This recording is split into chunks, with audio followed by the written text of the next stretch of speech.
बिहार्स जो थे वो कुछ परमानेंट शेल्टर्स थे बुद्धिस्ट मॉन्क्स और जैन मॉन्क्स के लिए, जिनको उनके सपोर्टर्स ने बनवाए थे, जिससे वो लोग वहाँ पर मेडिटेशन कर सकें और वहाँ पर रह सकें। To begin with, both Jain and Buddhist monks went from place to place throughout the year teaching people. जो जैन मॉन्क्स थे और जो बुद्धिस्ट मॉन्क्स थे वो पूरी साल एक जगह से दूसरी जगह पर जाया करते थे और लोगों को पढ़ाया करते थे, उनको शिक्षा दिया करते थे। The only time they stayed in one place was during the rainy season. और केवल एक ही समय पर वो लोग एक प्लेस पर रुका करते थे, वो था रेनी सीजन, यानी बरसात के मौसम पर उन्हें एक जगह पर रुकना पड़ता था। When it was very difficult to travel, क्योंकि उस टाइम पर एक जगह से दूसरी जगह जाना काफ़ी मुश्किल होता था। Then their supporters built temporary shelters for them in gardens और they lived in natural caves in hilly areas. तो उस टाइम पर उनके सपोर्टर्स उनके लिए कुछ टेम्पररी शेल्टर्स बनाया करते थे गार्डन्स में, या फिर वो लोग कुछ नेचुरल केव्स यानी जो गुफाएं होती हैं पहाड़ों में, वहाँ पर रुका करते थे। As time went on, many supporters of the bhikkhus and bhikkhunis and they themselves felt the need for more permanent shelters and so monasteries were built।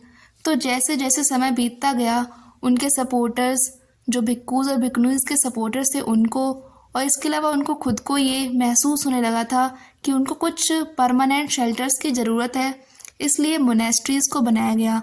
These were known as viharas. उन मोनेस्ट्रीज़ को बिहार्स कहा जाता है। The earliest viharas were made of wood and then of brick. जो सबसे earliest Bihar's बनाए गए थे उनको लकड़ी से बनाया गया था और उसके बाद उनको ईंटों से बनाया गया था। Some were even in caves that were dug out in hills especially in western India. और काफ़ी सारी गुफाएं बनाया करते थे बड़ी बड़ी पहाड़ियों को खोद करके, और ये सब चीज़ें वेस्ट इंडिया में काफ़ी देखने को मिलती हैं। जैसे कि यहाँ पर एक इमेज दिखाई दे रही है, ये एक गुफा है जो कि प्रेजेंट डे महाराष्ट्र के कार्ले में है।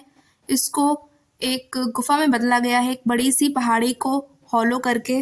अ Buddhist text tells us just as the waters of rivers lose their names and separateness when they flow into the mighty ocean.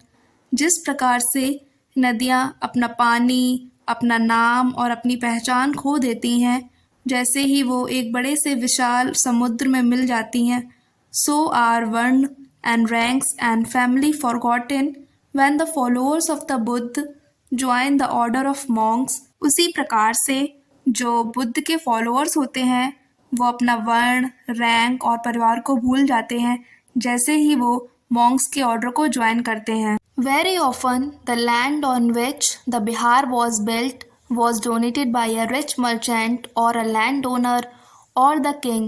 काफ़ी बार ऐसा हुआ करता था, जो जगह हुआ करती थी जहाँ पर बिहार को बनाया जाया करता था, उस जगह को बड़े बड़े व्यापारी, अमीर व्यापारी और ज़मींदार और राजा उस जगह को डोनेट किया करते थे। The local people came with gifts of food, clothing and medicines for the bhikkhus and bhikkhunis. और जो आसपास के जो लोग हुआ करते थे वो कुछ उपहार लेकर आया करते थे, जिसमें खाना, कपड़े और दवाइयाँ हुआ करती थी भिक्खूज और भिक्खुनीज के लिए। In return they taught the people. उसके बदले में भिक्खूज और भिक्खुनीज उन लोगों को पढ़ाया करते थे। Over the centuries Buddhism spread to many parts of the subcontinent and beyond. इन काफ़ी सारी सदियों में जो बुद्धिज़्म है वो काफ़ी जगहों पर स्प्रेड हुआ है, फैला है, सब कॉन्टिनेंट में भी और उसके आगे भी उसको फैलाया गया है। A new form of Buddhism known as Mahayana Buddhism now developed. अब एक नया फॉर्म बुद्धिज़्म का डेवलप हो गया था जिसको महायान बुद्धिज़्म कहा जाया करता था। This had two distinct features. इसके दो डिस्टिंक्ट फीचर्स थे। Earlier the Buddhas presence was shown in sculpture by using certain science. जो पहले लॉर्ड बुद्ध की प्रेजेंस को दिखाया करते थे मूर्तियों में, उनमें कुछ सर्टेन साइंस का यूज़ किया करते थे। For instance his attainment of enlightenment was shown by sculptures of the people tree. जैसे कि एग्जाम्पल दिया गया है, जब उन्होंने इनलाइटनमेंट अटेन की थी यानी जब उनको ज्ञान प्राप्त हुआ था वो एक पीपल ट्री के नीचे प्राप्त हुआ था। इसी वजह से जो पहले की मूर्तियाँ थीं उनमें पीपल ट्री बनाया करते थे जिससे वो लॉर्ड बुद्ध की प्रेजेंस को शो कर सकें। Stages of life, ashrams. Ashram means a stage of life. यहाँ पर आश्रम का मतलब है लाइफ की stage. 4 ashrams were recognised, brahmacharya, grihastha, vanaprastha and संन्यास। यहाँ पर 4 आश्रम्स बताए गए हैं। ब्राह्मण, Kshatriya and Vaishya were expected to lead simple lives and study the Veda during the early years of their life. Brahmin, Kshatriya और जो वैश्य वर्ण के लोग हुआ करते थे, इसमें शूद्र वर्ण के लोगों को इंक्लूड नहीं किया गया है। तो इन तीनों वर्ण के जो लोग हुआ करते थे वो अपने लाइफ के अर्ली ईयर्स यानी अपने जीवन के जो शुरुआती वर्ष हुआ करते थे उसमें काफ़ी सिंपल जीवन जिया करते थे और वेद को पढ़ा किया करते थे। तो उस स्टेज को ब्रह्मचार्य आश्रम कहा जाता है। Then they had to marry and live as householders. उसके बाद वो लोग शादी किया करते थे और एक गृहस्थ जीवन व्यतीत किया करते थे। तो उस स्टेज ऑफ लाइफ को गृहस्थ आश्रम कहा करते हैं। Then they had to live in the forest and meditate. उसके बाद वो लोग जंगल में चले जाया करते थे और वहाँ पर मेडिटेशन किया करते थे। तो उस स्टेज ऑफ लाइफ को कहा करते हैं vanaprastha ashram. Finally they had to give up everything and become sannyasin. तो उसके बाद वो अपना सब कुछ त्याग दिया करते थे और एक सन्यासी का जीवन व्यतीत किया करते थे, इसलिए उसको एक सन्यास आश्रम कहा करते हैं। The system of ashrams allowed a person to spend some parts of their lives in meditation. जो आश्रम का सिस्टम है वो लोगों को अलाउ करता था कि वो अपने जीवन का कुछ हिस्सा मेडिटेशन में बिता सकें। In what way was the system of ashrams different from life in the संघ। यहाँ पर ये पूछा गया है कि जो संघ की लाइफ है और जो सिस्टम ऑफ आश्रम है इन दोनों में क्या डिफरेंस है। तो यहाँ पर काफ़ी सारे डिफरेंस हैं। जैसे कि जो संघ का जीवन था वहाँ पर जो लोग रहते थे वो लोग एक डिसिप्लिन को फॉलो किया करते थे, वहाँ पर मेडिटेशन किया करते थे और ना ही वो लोग शादी किया करते थे। लेकिन यहाँ पर जो सिस्टम ऑफ आश्रम है ये 4 पार्ट्स में डिवाइडेड है, जिसमें कि ब्रह्मचार्य आश्रम, गृहस्थ आश्रम, वानप्रस्थ आश्रम और संन्यास आश्रम है। इसमें अलग अलग स्टेज दिखाई गई है लाइफ की, जिसमें लोग कुछ समय तक पढ़ाई करते हैं, फिर उसके बाद एक गृहस्थ जीवन जीते जिसमें वो लोग शादी करते हैं और उसके बाद जंगल चले जाते हैं और एक टाइम आता है जब वो सब कुछ अपना त्याग दिया करते थे और एक सन्यासी का जीवन बिताते हैं। तो इस तरीके से इन दोनों में काफ़ी सारे डिफरेंस हैं। हम लोग ऊपर जैसे पढ़ रहे थे कि एक नया फॉर्म ऑफ बुद्धिज्म डेवलप हुआ है जिसको महायान बुद्धिज्म कहते हैं। Now statues of the Buddha were made, many of these were made in Mathura while others were made in Takshashila.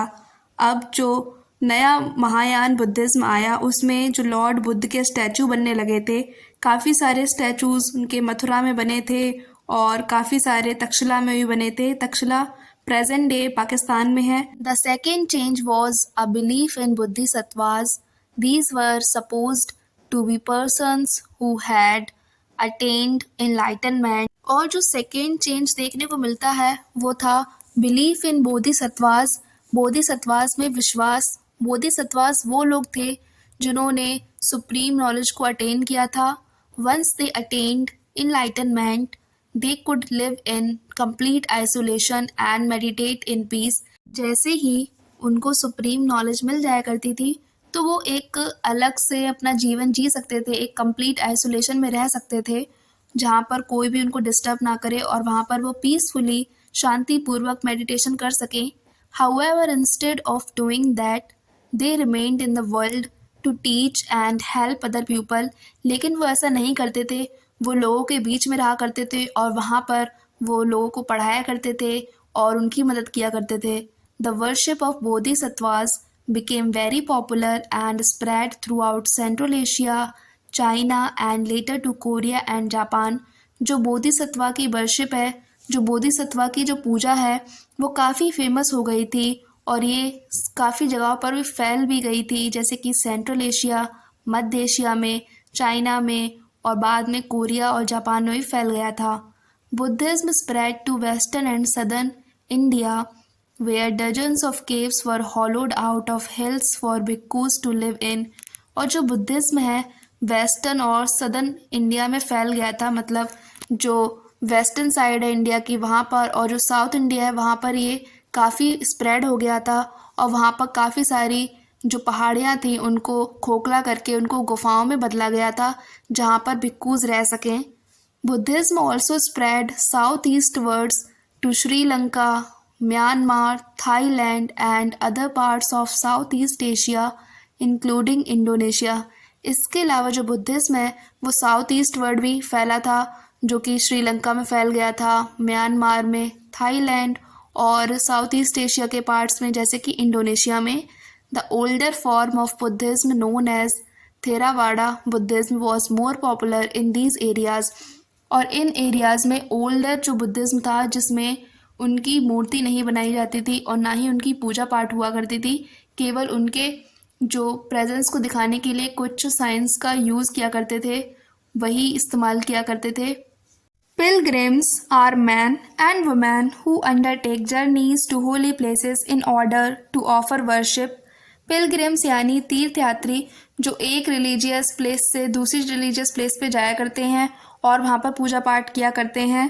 The best known of these are the Chinese Buddhist pilgrims. और इसमें सबसे जाने पहचाने जो पिलग्रिम्स हैं वो हैं Chinese Buddhist pilgrims. Faxian who came to the subcontinent about 1600 years ago. और फायान यहाँ पर आए थे, वो आए थे 5th सेंचुरी AD में। Xuanzang who came around 1400 years ago. Xuanzang आए थे हर्षवर्धन पीरियड में, ये आए थे 7th सेंचुरी में। And I Qing who came about 50 years after Xuanzang. और आई क्विंग आए थे 50 साल बाद वेनजैंग के। They came to visit places associated with the life of Buddha as well as famous monasteries. वो आए थे यहाँ पर उन जगह को विजिट करने के लिए जो लॉर्ड बुद्ध की लाइफ से रिलेटेड थी और जो काफ़ी फेमस मोनेस्ट्रीज थी उनको देखने के लिए। Each of these pilgrims left an account of his journey. और जितने भी तीर्थयात्री थे इन सभी ने अपनी किताबों में अपना एक्सपीरियंस शेयर किया है। They wrote the dangers they encounter on their travels. इन्होंने इसमें ये भी लिखा है कि क्या क्या उन्होंने डेंजर्स देखे थे जब वो ट्रैवल कर रहे थे। Which often took years the countries and the monasteries that they visited. और उनको काफ़ी सारे साल लग गए थे इन कंट्रीज़ को और मोनेस्ट्री को देखने में, विज़िट करने में। And the books they carried back with them. और उन्होंने ये भी लिखा कि कौन कौन सी वो बुक अपने साथ वापस ले गए थे। Nalanda a unique centre of learning. Nalanda एक काफ़ी फेमस मोनेस्ट्री थी और एक यूनिक सेंटर ऑफ लर्निंग था और ये प्रेजेंट डे बिहार में थी। इसका जो निर्माण कराया था वो गुप्ता डायनेस्टी के रूलर कुमार गुप्त ने कराया था 5th सेंचुरी AD में। Xuanzang and other pilgrims spent time studying in Nalanda, the most famous Buddhist monastery of the period. Xuanzang और जो दूसरे पिलग्रिम्स थे, इसके अलावा काफ़ी दूसरी जगहों से बच्चे यहाँ पर पढ़ाई करने के लिए आया करते थे। ये काफ़ी फेमस मोनेस्ट्री थी उस टाइम की। This is how he describes it. और उसने यहाँ पर उसको डिस्क्राइब भी किया है। The teachers are man of the highest ability and talent. यहाँ के जो टीचर्स थे उनकी काफ़ी क्षमता थी और उनके पास काफ़ी ज़्यादा टैलेंट था। They follow the teachings of the Buddha in all sincerity. वो पूरी ईमानदारी से लॉर्ड बुद्ध की टीचिंग्स को फॉलो किया करते थे। The rules of the monastery are strict. और जो मोनेस्ट्री के नियम थे वो काफ़ी ज़्यादा स्ट्रिक्ट, कठोर थे। And everyone has to follow them. और सभी लोगों को उन रूल्स को फॉलो करना पड़ता था। Discussions are held throughout the day and the old and the young mutually help one another. और पूरे दिन वहाँ पर चर्चा हुआ करती थी और जो ओल्ड और यंग हुआ करते थे वो एक दूसरे की मदद किया करते थे। Learned man from different cities come here to settle their doubts. और जो ज्ञानी लोग हुआ करते थे दूसरे शहरों के, वो यहाँ पर आकर अपने डाउट्स को क्लियर किया करते थे। The gatekeeper ask new entrants difficult questions. और जो भी यहाँ पर नया बच्चा आया करता था तो वहाँ का जो गेट कीपर हुआ करता था वो काफ़ी कठिन क्वेश्चंस पूछा करता था उससे। They are allowed to enter only after they have been able to answer these. और केवल तभी उसको अंदर आने का मौका मिलता था जब वो इन सभी क्वेश्चंस के आंसर दे सके। 7 और 8 out of every 10 are not able to answer, और 10 में से 8 और 7 बच्चे इसके आंसर्स नहीं दे पाया करते थे। List the reasons why Xuanzang wanted to study in Nalanda. Xuanzang यहाँ पर क्यों पढ़ाई करना चाहता था?